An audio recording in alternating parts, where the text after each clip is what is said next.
Well, hello friends. Welcome to this presentation on how to pass the Level 2 CFA exam for 2024. My name is Dr. BJ Tolia. I'm the Level 2 professor at Kaplan, Schweser. So let's get started. We are going to talk about the Level 2 curriculum.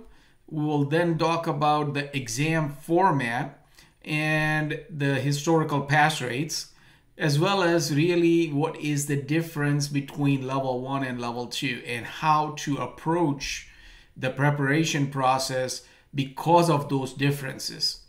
We'll then talk a little bit about learning science and myths behind learning, and then we will talk about how to efficiently prepare for the level 2 exam. We'll briefly talk about the Kaplan product portfolio and how we can help you in this journey. And then we'll finally summarize the steps in preparation process. All right, let's get started. The topic areas for level 2, just like level 1, 10 topic areas, starting with quant all the way to ethics.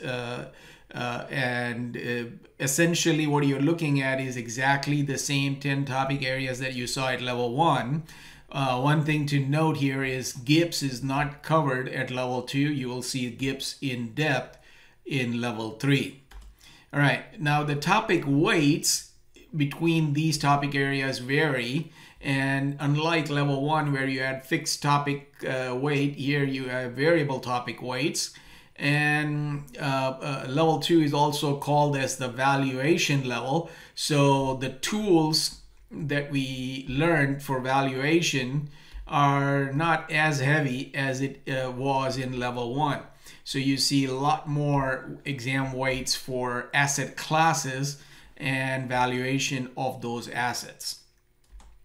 Now, the exam format at level 2 is different from level 1. In level 1, you had a standalone question and 3 multiple choice answers following that small blurb about that question. In level 2, you have the item set format, which is basically a vignette or a short story, which may or may not include exhibits, and then 4 related questions using the information given to you in that vignette. Now, the exam, the way the exam is going to be presented to you, and we simulate that in our mock exams. And the way that is going to be done in Prometric is you'll have 2 panes. Left pane will give you the vignette, right pane will give you the question. So you can essentially have independently scrolling left pane to find the relevant information and answer your question. Now there are going to be, remember the level 1, each question had 1.5 minutes. Level 2, you're going to have 3 minutes per question. So 11 item set, 44 question, multiply that by 3 minutes, you get 132 minutes per session. So 132 minutes for session 1 and 132 minutes for session 2. Now, so a total of 22 item sets for the whole exam. Now, each of these sessions, instead of the 11 item set, only 10 are actually graded, but you don't know which ones are graded and which extra item set is the dummy one. So you are going to treat all of those item sets with the same level of respect. All right, now the level 2 pass rate had a little dip post the pandemic, post the deferral of the exam in 2020. But one thing you will notice is that the pass rate is now creeping back up. In fact, it is higher than the pre-pandemic level. So that is the good news. But still, given the fact that you are competing with a pool of pre-screened candidates, those candidates have passed level 1. So a pool of pre-screened candidates, still about half of them don't pass. And that is, the flip side of the story. So I expect this pass rates to be somewhere in the mid-40s going forward, with obviously fluctuations depending on the pool that is taking the exam, that specific exam window. Now, 5 differences from level 1. We are going to do a countdown. So the 5th difference is topic weights are variable. We already talked about it. In level 1, you had fixed topic weight, fixed exam weight by topic. Level 2, you have gives more flexibility to the exam writers. Now remember, 5% is equal to one item set. So 5% of the exam weight is equal to one item set out of 40, 10 and 10. Sorry, 10 and 10 item sets, 40 question, 80 questions. So one item set is 5%. And so if you get 3 item sets in, for example, equity valuation, that adds up to 15%. If you get 2 item sets, that adds up to 10%. So it gives more flexibility for the exam writers for a specific window. The item set format is different from level 1. Remember, level 1 was standalone questions. Here we have question grouped by topic area. So you will see an item set pertaining to equity valuation, for example, and all questions within that item set will be equity valuation. So you see the item set format, you know, that needs to be little time for an adjustment, that needs to be prepped accordingly. More integration of different topics. You are expected to have certain background knowledge from level 1 as well as background knowledge that of the content you're learning across the board in level 2. The next difference, difference number 2, is greater need for analytical skills. This is something that is extremely important, and it will dictate how you prepare for the exam. In level 1, some people got away with the rote memorization as an exam strategy, as an approach to preparing for the exam. For level 2, the main concern here is that the quantity of information, way more material. That's your difference number 1. And so because there is a lot of information that you need to master and demonstrate analytical skills, it is extremely important that you understand the material as opposed to just going through rote memorization. There are 2 benefits. One benefit is simply that when the question writer is asking a question that focuses on you being able to connect the dots, meaning you are able to take the next step of demonstrating critical thinking. If you don't understand it, then you will not be able to answer those questions. So that is one benefit of having a thorough understanding of the material being presented. And second reason is it makes the task of preparing for the exam less monotonous, less onerous, just because there is so much information. So you are going to retain the knowledge if you understand the material better. Now, how do you efficiently prepare for this exam?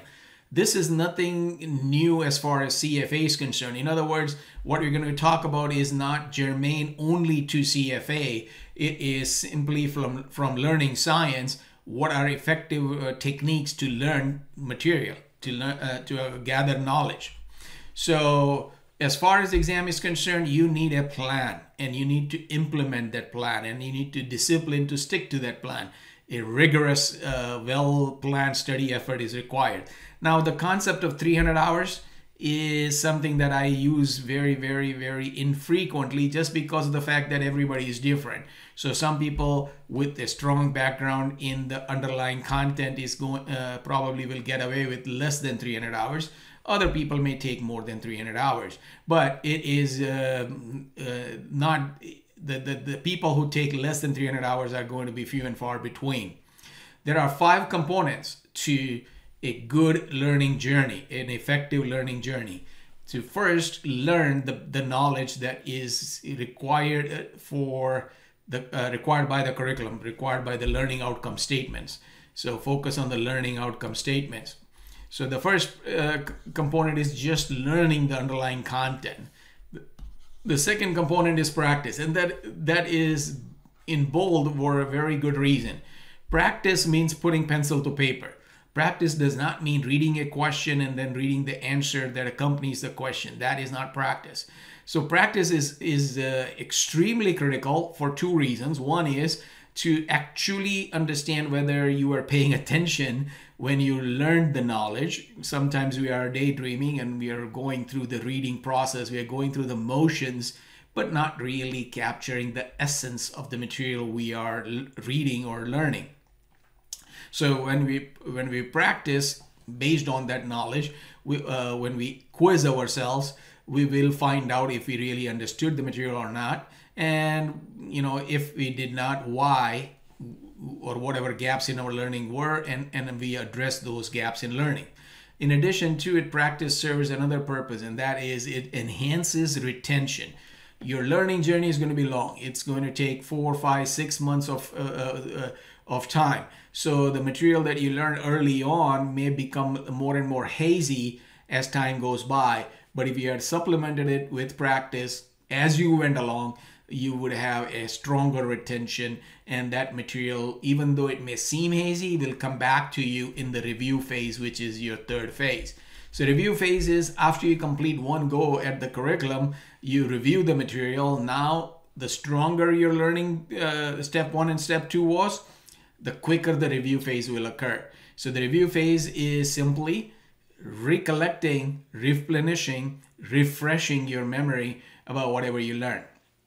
Then the fourth phase is assessment of your learning. Now, you learned in chunks. You learned by readings, by modules, whatever it is. But when you take the exam, you're going to be essentially going to be presented with 10 topic areas all in one sitting. And this is where the CFA exam really is differentiated as compared to other exams. This is why CFA exam is so difficult. You don't have taking quantitative methods on Monday and then coming back on Wednesday for the next part of the exam and so forth. Here you are basically presented with anything and everything within that 10 topic areas covered by the 2024 LOSs for the level 2 exam, and you should be prepared to answer those. So your assessment takes that all topic areas, presents it in a mock exam format, and this will identify gaps in learning. You fix those weaknesses that are identified, those gaps in learning. That is your final phase. But then, only one mock is not going to suffice. It'll identify some weaknesses, but it doesn't cover all the LOSs. It doesn't cover everything in the curriculum. So what you should do is to rinse and repeat. Take next mock, identify new gaps in learning, address those gaps, and so forth. All of this takes time. All of this 5-step process takes time. Starting late, not having enough time, life gets in the way. That is a recipe for failure. So make sure you start on time and have a strong plan and stick to it. Now, what are we were talking about learning science. What are the things that are basically evaluated, researched by PhDs in learning science? What are the effective techniques in learning? So 2 moderately effective methods is elaborative interrogation and self-explanation. This is essentially, rather than just reading through something, you are trying to assess whether you are understanding it. So you are going to ask yourself questions, for example, why is this model working? What does it actually accomplish? Under what scenarios will it not work? And what scenarios will it work? Those are extremely critical thinking oriented learning methods, which makes your learning pleasurable to some extent, but also it enhances retention. So these are what I call as moderately effective methods. In addition to it, another moderately effective method is interleaved learning. Learning, no matter what you are preparing for, is indeed to some extent monotonous, is indeed to some extent taxing, boring. So you would rather allocate your time to doing more fun stuff, but you need to pass this exam. So to reduce that monotony, what you want to do is to basically do what is called as interleaved learning. If it is less monotonous, you are paying a little more attention, you're paying better attention, and you're allocating the most productive time to gathering your probability for success. You're increasing your probability for success. Now, highly effective is spreading learning over time as opposed to cramming, as opposed to rushing through the content. You get better learning, better retention, and better results. Test taking effect, extremely, extremely powerful. Studies have shown, even when it comes to testing for general knowledge or what other areas, when you take a test, getting something wrong is extremely powerful. Somewhere in your brain, your pupils get dilated, and your brain gets little heightened level of awareness when it finds that you did something wrong. There is a rebuke mechanism within the brain that does not like being wrong, and therefore what happens is, when you get something wrong, you are going to put that information in more permanent memory, and you will have a stronger depth of knowledge when it comes to the exam day. Activity Feed is a product that is included in all our packages, in all our products. So what it is simply an online planner which breaks up your entire journey into bite-sized modules. So it is customized. In other words, you decide when you're going to start, how much time you have, your calendar, your availability, and then your time is allocated accordingly for all the activities that needs to be completed. It spreads your learning out. So remember the distributed learning rather than concentrated learning. It enhances the learning journey because it does not rely on cramming. It also keeps you on target. It keeps you on schedule. And the activity feed also allows plenty of time for review and mock exam. This is a common theme that I come across. People are saying, I'm not yet done. It is 4 weeks to the exam date, and I'm not yet finished with one go at the curriculum.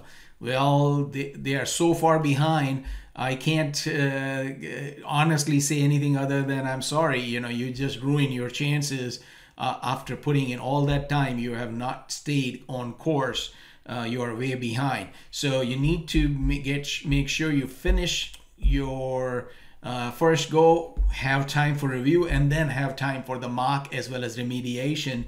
That is gaps in learning that you identify when you take those mock exam. Now, our flagship product is the Schweser Notes. It's clear and concise according to LOS. So it basically gives you all the information you need to master in a very easy to understand format. We have a product which is the module videos, which accompanies the notes. So in other words, if you are reading it, sometimes depending on your background, you may not be as comfortable in a specific LOS or in a specific module, then you can rely on the module videos. You don't have to go through every single video. You just need to allocate your time wisely. So if you understand the material, reading the notes, great, you can move on to the next activity. So within the Schweser Notes, you also have module quiz. Remember the quizzing effect. So after you get through a module, a chunk of knowledge, then there is quizzing that enhances your learning, and then you go to the next module, and so forth. Now, in addition to the Schweser Notes, we also have what is called as a Schweser Pro. It is simply a question bank, a Q bank.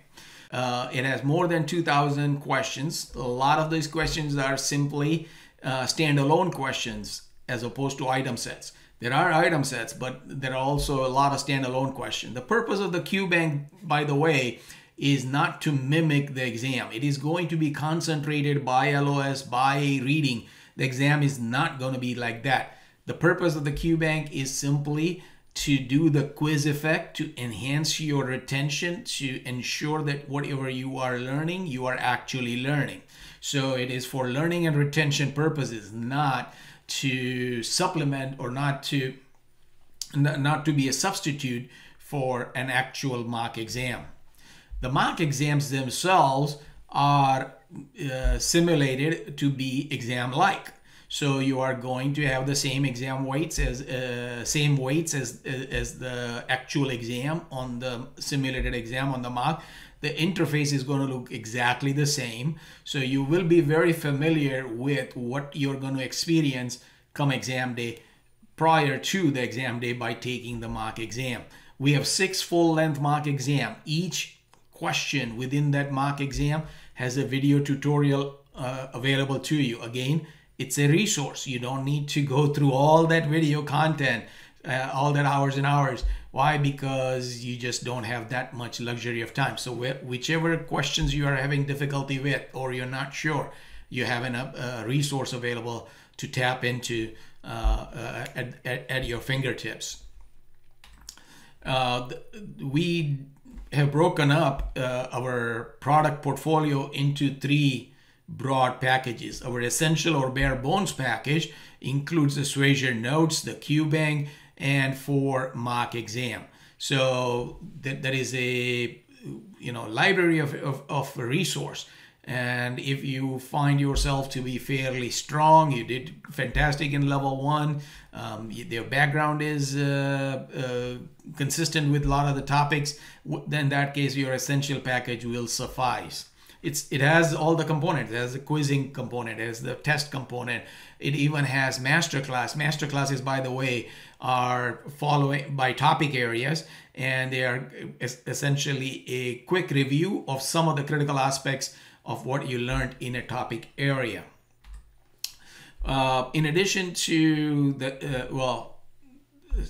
apart from the essential package, we also have instructional content, which is bundled with other packages. We have a live online class New York time. For those of you who are in Europe, we have a London time class as well.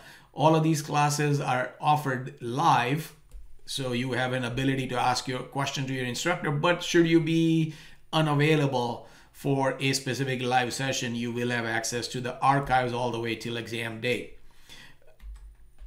The premium package is the essential package, but in addition to that, we have a review component. The exam review package is simply a formal approach to reviewing the curriculum. Remember, after you have one go at the learning the curriculum, you review the material. So we have formalized it very systematically, and it includes 2 books. One is a mind map book, which basically presents the content that you have learned in a very concise way. So when you look at a mind map, it is show the linkages between different concepts that you learned, and it'll give you a quick overview of whatever that you learned a few months ago. It also allows you to quickly determine if you remember stuff or not. So when you're going through a mind map, one page, you will see some of the concept presented, and you'll say, yeah, this is familiar. I'm okay. This I need to look up. In addition to the video, the instruction video that goes with the mind map, we also have a question book. The question book is all in item set, arranged by topic area, and that is a very, very, very powerful question bank, which allows you again to practice questions and with instructional support. Not everything in that book is covered, but you have the solutions included in the book as well. So not everything, we have video content for every single question, but we have solutions in the question books as well. Now, the premium package also allows an option to upgrade. Upgrade to what? Upgrade to the live component as opposed to the recorded component. On demand is recorded. The ultimate package adds several products to the premium package. The ultimate package has the flashcards, the audio. The Schweser Notes audio is allowing you to listen to the content on the go. So if you are commuting to work, you can have access to this audio content and use the time there. It also includes a 1-day item set workshop. It's a single day, completely new mock in addition to the 6 mocks that we talked about. It has a instructor walking you through exam taking techniques and approaches to getting through answers, in an expeditious format. So that is again live, and if you're on and it's on a Saturday, if you're unavailable, you can have access to an archived version of that event, as well as you have PDFs of the one separate mock exam and the solutions that go with it. The final review component the products that address those final review component is the secret sauce, which is included in the two packages, the premium and the ultimate package. It includes the review workshop and the mock exams. So to summarize, what are the steps in the preparation process? Step 1, start early. Basically, don't rely on cramming, or don't rely on making time as you get closer to the exam date. It is a tough challenge, and the sooner you start, the better you are going to be at it.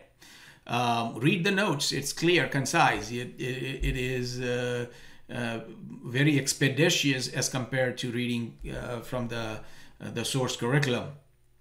Complete the module questions in the notes. If you need to access videos for the areas that you are lacking a understanding in, access the module videos. That is available to you as a resource. Do the quiz from the generate quizzes from the QBank. We also recommend and include some of the end of chapter questions from the CFA curriculum books. And so, but as a candidate, you have access to the whole, all of the curriculum books and the end of chapter question. The more you're able to do, that is going to just increase your proficiency of the underlying content. Try topic quiz at the end of each topic. So once you are done with quantitative method, do a topic quiz to see you still remember all the readings that go into that topic area. After you go on through all the topics, then you want to do a review. So we recommend our formal product, the exam review workshop, either online or live online, or on demand. On demand, you can access whenever you want to. Live is structured to be obviously on for specific dates. Mock exam, very critical. Evaluation of your learning, evaluation of whether you actually remember, and not just take the exam, but also fix any gaps in learning that you have identified that the mock exam has helped you identify. Use performance tracker to see what areas you need extra work on, so that you can smooth out those wrinkles and be exam ready. And then, the last step is always review the ethics material one more time prior to the exam, like maybe a few days prior to the exam, a week prior to the exam. Ethics is a lot of rote memorization, and that is why we always put it at the very end of our activity feed. And in fact, CFA Institute also recognized that and started doing that.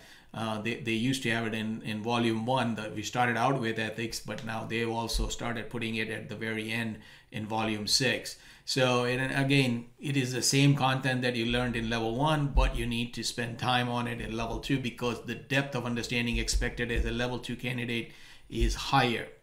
So go through the examples. Those are basically your map in identifying what kind of questions you are expected to be able to answer. All right, so obviously we are biased, and we would say that you need Schweser to pass the exam, but don't rely on my word.